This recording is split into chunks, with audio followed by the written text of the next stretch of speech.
Hey everybody, Obeneath here, and I want to do a quick video explaining weaving.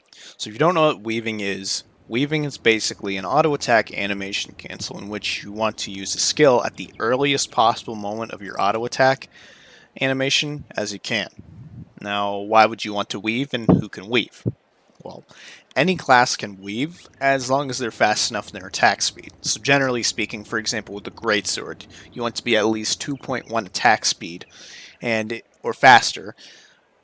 And if you're any slower than that, you're going to be just going at a damage loss, and it'll be way too difficult to juggle all of your skills, your cooldowns, all that stuff, and having proper uptime and not holding your stuff, right?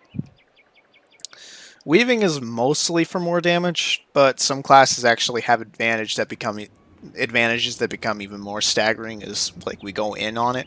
Mostly two-handed weapons. So like most two-handed weapons have bonus RNG effects on top of just dealing damage. So like for example, greatswords, polearms, staves all have a chance on individual hits to roll for a knockdown, while a bow has a chance to roll for a knockdown stave.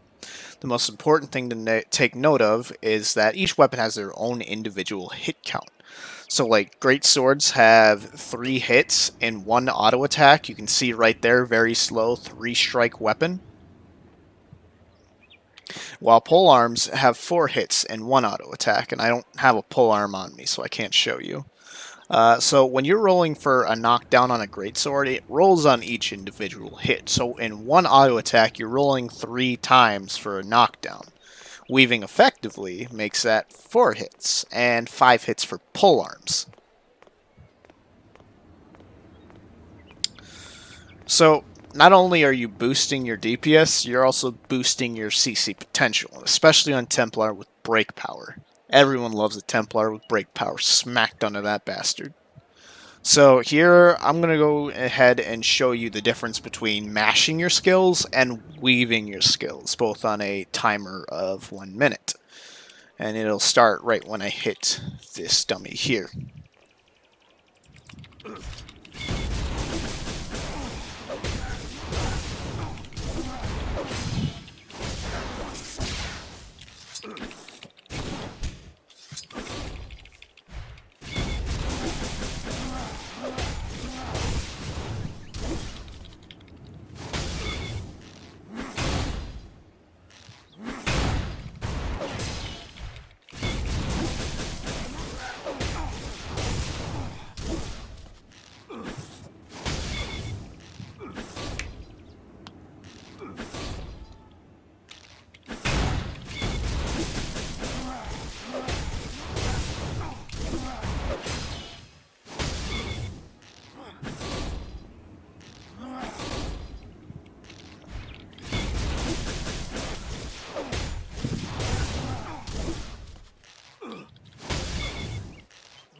Alright, so as you can see, our damage rests at 546 right there. We're going to keep note of that, and then we're going to see how much more damage I deal when I go ahead and weave. So we're going to go ahead and clear that, and then reset the timer.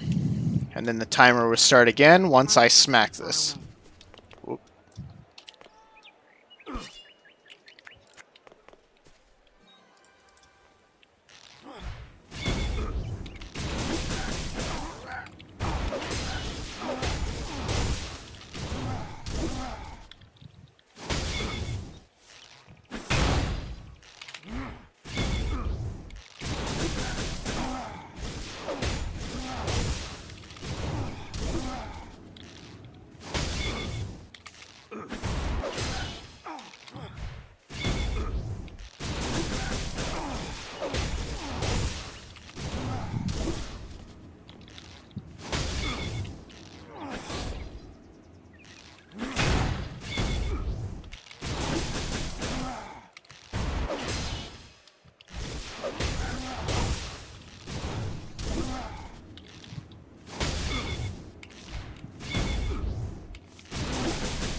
Alright, so let's see where it rests at. As you can see, that's a pretty noticeable difference. Like, that's a good 60 extra damage on top of that. And imagine if this was a normal mob. I couldn't really test it on a normal mob because it wouldn't help prove the point as well as doing like a sustained damage test, right? But as you can see here, I'm clearly doing way more damage, I'm doing way more DPS, and I'm getting way more chances to get a knockdown on the enemy. And I didn't even do optimal weaving. Most of my weaves were screwed up. Like, near the end, I started to do better, more consistent weaving, but as you can see here, even if you half-ass it, even if you kind of screw it up a little bit, it's still very good damage compared to just not weaving. So I hope this video helped, and if you guys have any questions, go ahead and post them in the comments. In the description, there is a link to the Aion Classic Network Discord. That is a community Discord for the Aion Classic game hosted by NC Soft. Anyway, toodaloo.